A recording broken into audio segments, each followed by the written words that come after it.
wabarakatuh. Selamat datang di podcast NBS Ngabuburit bareng SMP Negeri 3 Genteng. Saya Devan, pembawa acara hari ini. Hari ini kita akan membawakan kisah tentang seorang nabi yang terkenal di dalam Islam. Tidak lain dan tidak bukan adalah kisah Nabi Musa alaihissalam. Untuk pemateri silakan Mas. Assalamualaikum Devan. Perkenalkan, nama saya Nizam, saya pemateri hari ini. Baiklah. Jadi hari ini kamu akan membawakan kisah seorang Nabi Musa ya? Kayaknya iya, saya akan menyampaikan kisah Nabi Musa. Saya sangat tertarik soal itu. Kalau begitu silakan dimulai. Baiklah. Oke. Nabi Musa lahir di Mesir pada zaman Fir'aun Ramses II. Ia lahir dari ibu yang bernama Yokabad dan ayah yang bernama Imran. Pada saat itu, Fir'aun telah mengeluarkan perintah untuk membunuh semua bayi laki-laki yang lahir dari Bani Israel. Jadi begitu awal mula yang akan saya ceritakan nanti, dan seterusnya akan saya lanjutkan setelah ini. Wow, itu bukankah sangat kejam? Kira-kira apa yang akan terjadi kepada mereka selanjutnya? Memang yang dilakukan Fir'aun itu kejam. Nah, kita kembali lagi ke topik awal. Nah, saya akan melanjutkan ceritanya tadi. Yang terjadi selanjutnya, ibu Nabi Musa diperintah atau bisa dikatakan diberikan wahyu oleh Allah untuk istilahnya bisa dibilang menaruh Nabi Musa itu ke keranjang dan menghanyutkannya di sungai Nil. Namun tidak disangka keranjang itu kemudian ditemukan oleh putri Fir'aun yang kemudian memutuskan untuk mengadopsi Nabi Musa sebagai anak angkatnya. Jadi Nabi Musa alaihissalam dibesarkan di istana. Menarik. Kira-kira apa yang akan terjadi selanjutnya? Iya, Nabi Musa memang dibesarkan di istana. Namun ini ya, Nabi Musa dibesarkan di istana dan menjadi seorang kuat dan berani. Namun ia juga memiliki sifat yang cepat marah.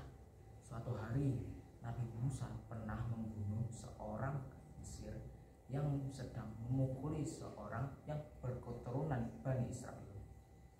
Karena perbuatannya itu, Nabi Musa harus melarikan diri dari Mesir untuk menghindari hukuman mati.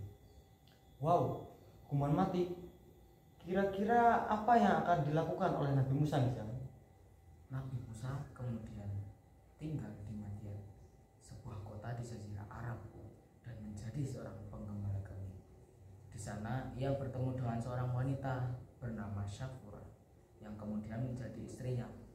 Nabi Musa juga menerima wahyu dari Allah untuk kembali ke Mesir dan meminta Fir'aun untuk membiarkan Bani Israel keluar dari Mesir. Ya.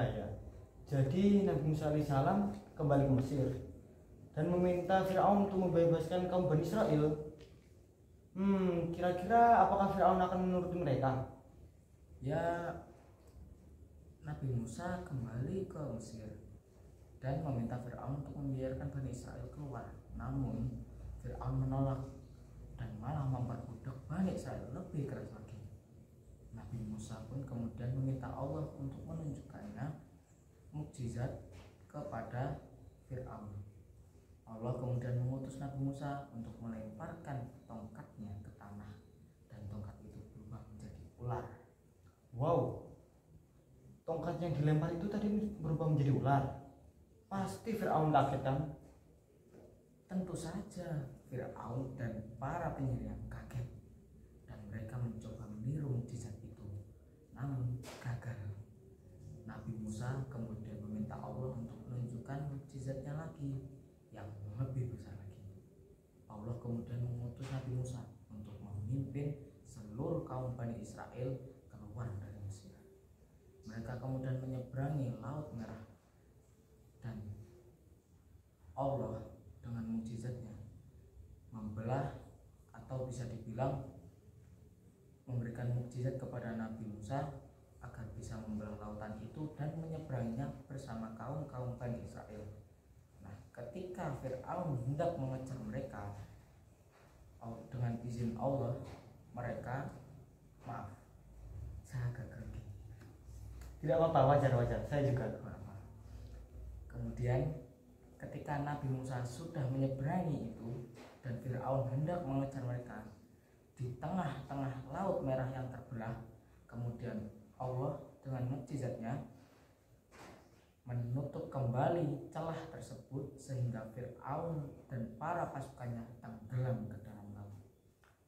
Oh iya ya. Jadi Nabi Musa alaihissalam dan Bani Israel berhasil keluar dari Mesir. Iya, lalu maaf. Santai. Ya, mereka berhasil keluar dari Mesir berkat mukjizat yang diberikan oleh Allah. Kira-kira apa ya hikmah yang bisa kita ambil dari cerita tersebut? Ada beberapa sih contohnya. Satu, misalnya kepercayaan dan kesabaran dalam menghadapi kesulitan. Dua, pentingnya pendidikan dan pengetahuan.